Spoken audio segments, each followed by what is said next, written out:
حجت اکبری.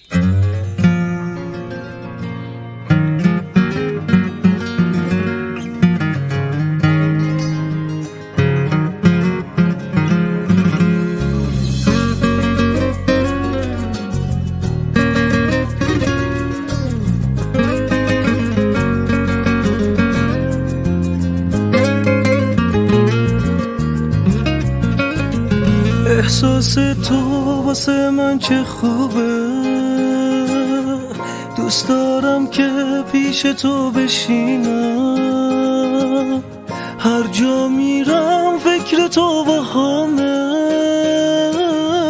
هر جا باشم تو رو من میبینم، تو هستی زندگی چه خوبه، هر دقیقه مثل یک خیاله، این که لحظی از تو دور بشم خیلی سخته واسه من محاله. آخه با تو آروم دنیا، تو که نیستی دلگیر رویا، حالا بگو وقتی باشم چه حالی داری، بگو دیگه نمیخوای تنهام بذاری.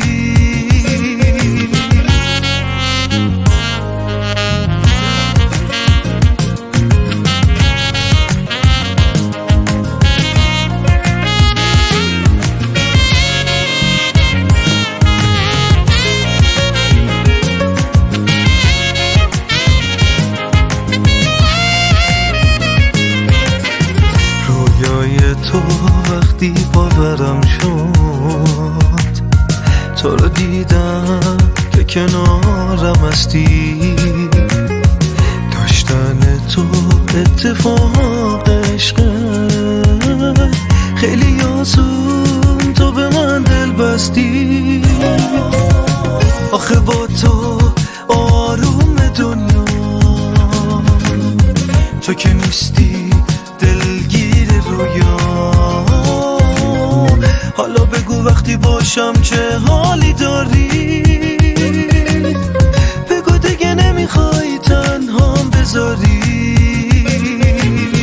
آخه با تو آروم دنیا، تو که نیستی دلگیر رویا، حالا بگو وقتی باشم چه حالی داری، بگو دیگه نمیخوای تنهام بذاری. آخه با تو آروم دنیا، تو که نیستی دلگیر رویا، حالا بگو وقتی باشم چه حالی داری،